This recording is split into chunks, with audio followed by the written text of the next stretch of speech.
Dr. Tony Miller is a business consultant who works worldwide with leaders in mining, banking, manufacturing, government, IT, and insurance.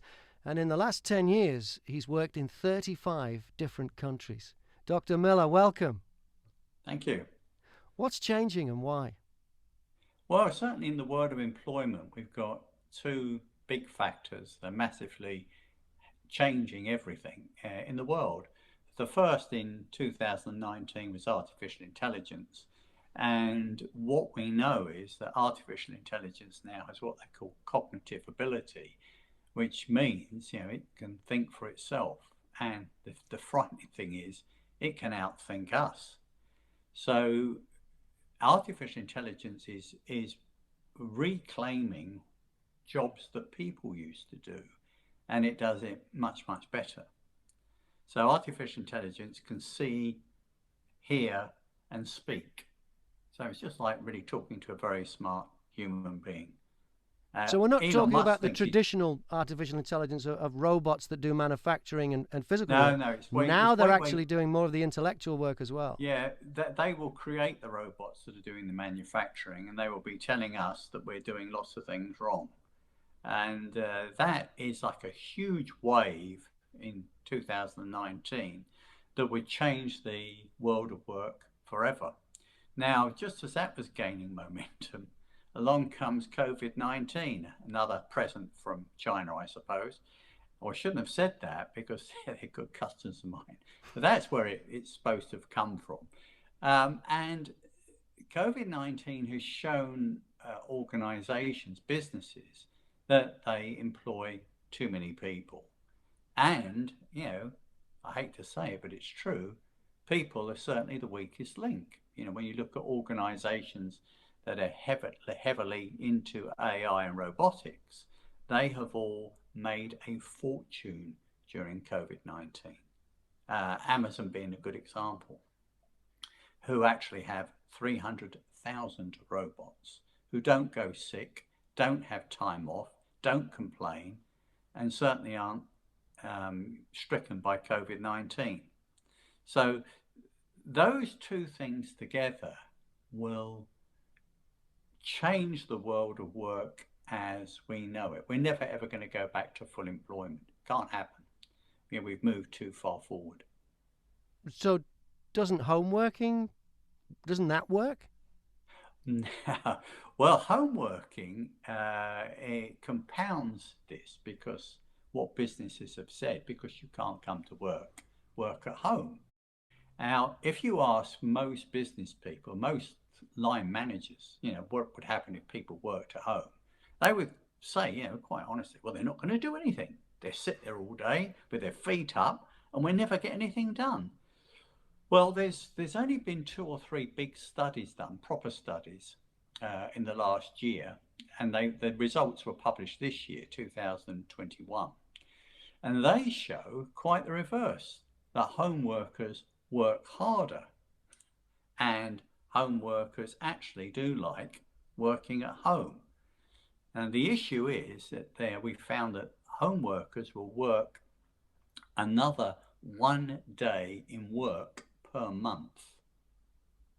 Now, if you have a big organization, mathematically, you can calculate very quickly how few people you need if you've got that area of productivity. So you can actually right-size the organization very, very quickly. And that, of course, is what is going to happen, immediately after COVID-19 stops. People aren't going to be going back to work. In fact, today, one of the big financial houses has announced that it's not going to have 14,000 staff coming back to work. They will be somewhere, but not at work, not at work as we know it. HSBC, which is a fantastic organisation, have announced that they're going to reduce their office space by 40%. Wow. Worldwide. Yeah, that is a lot, isn't it? Which could have a knock-on effect for the office real estate business. You just don't know what the knock-on effects of all this will be. That's a good point, Graham. And you can actually see that now if you're going to the City of London or any major city. you will see offices to let signs everywhere, because it will cripple the letting business as far as office space is concerned.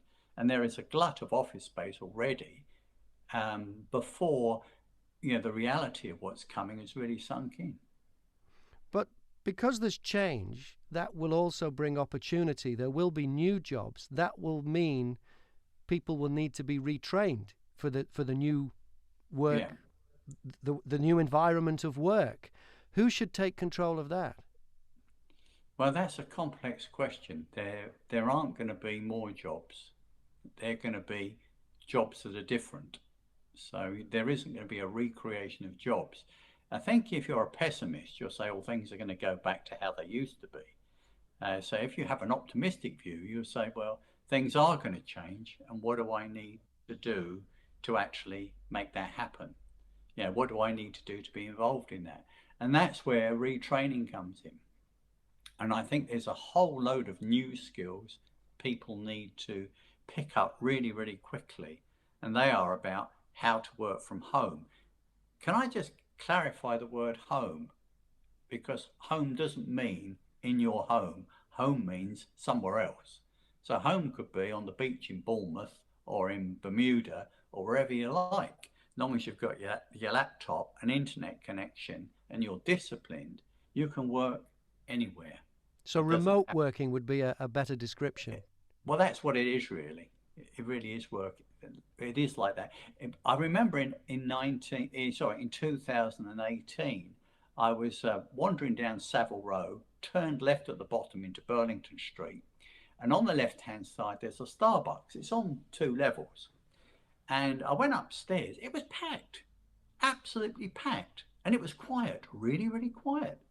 And the people in that Starbucks were all working on business. And Yeah. now you can see that all over the world, particularly if you go to the States.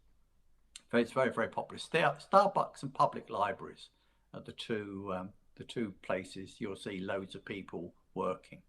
The public library, of course, you can't get the librarian to get you a coffee and a muffin, so it's got its downsides.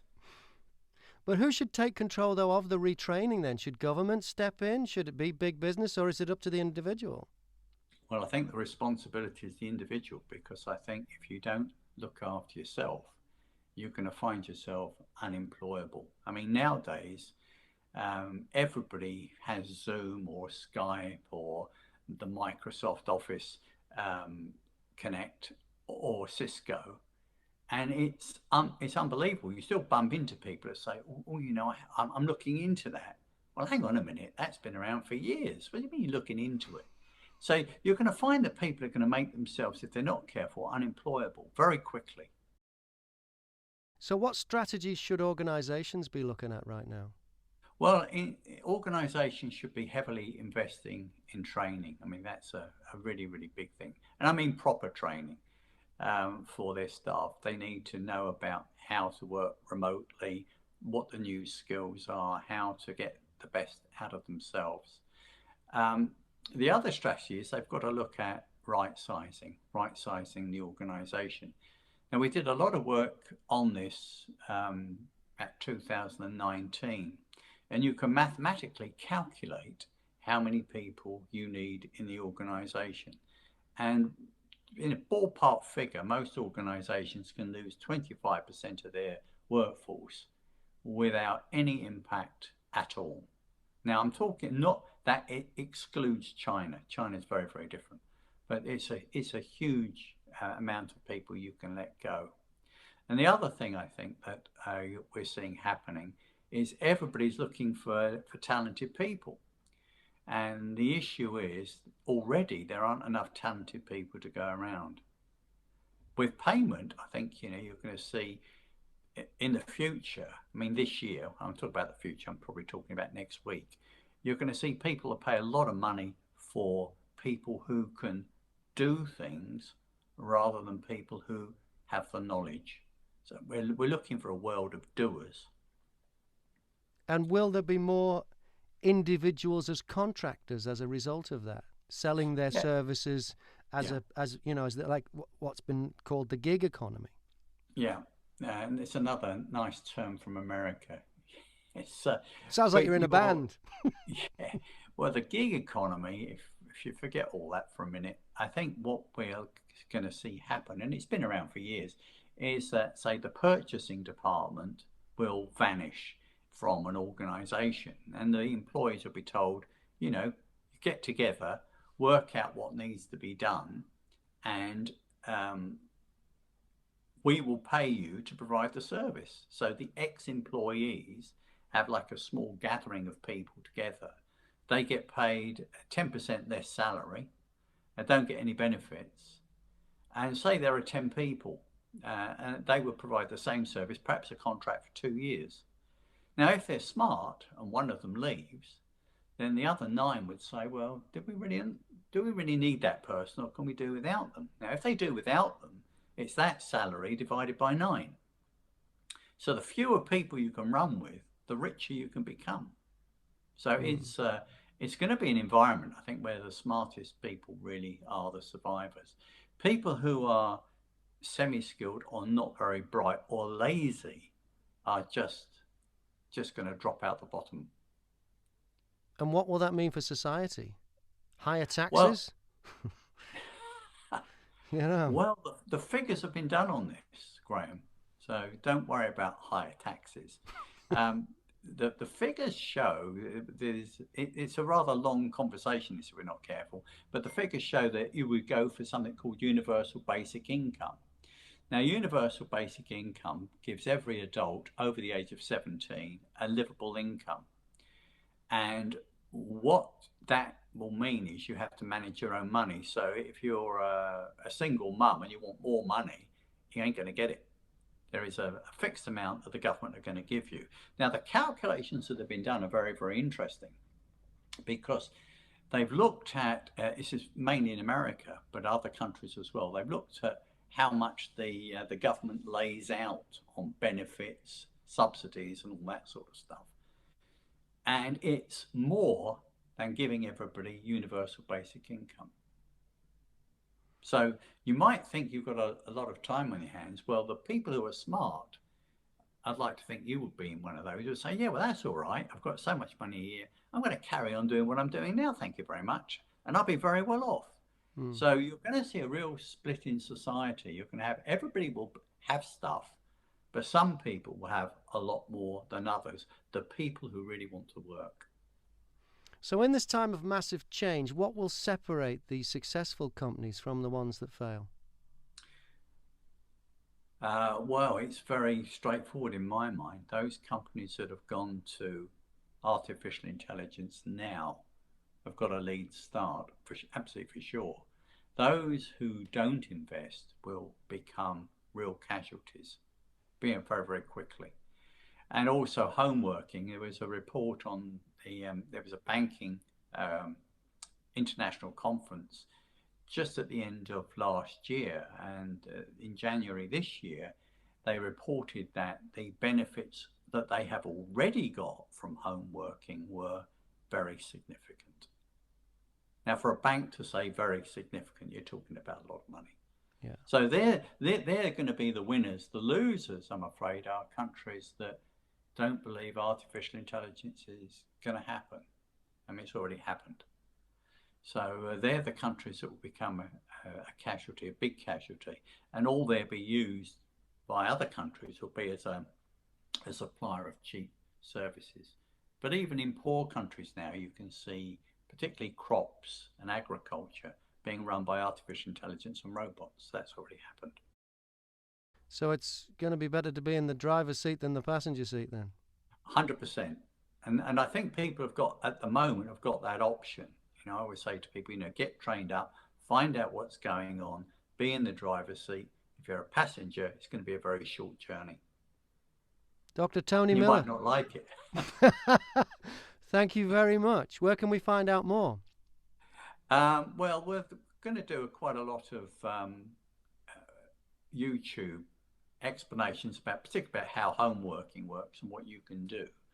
And that's the come. But that'll be in a few weeks' time, I suspect. Thank you very much. Thank you very much.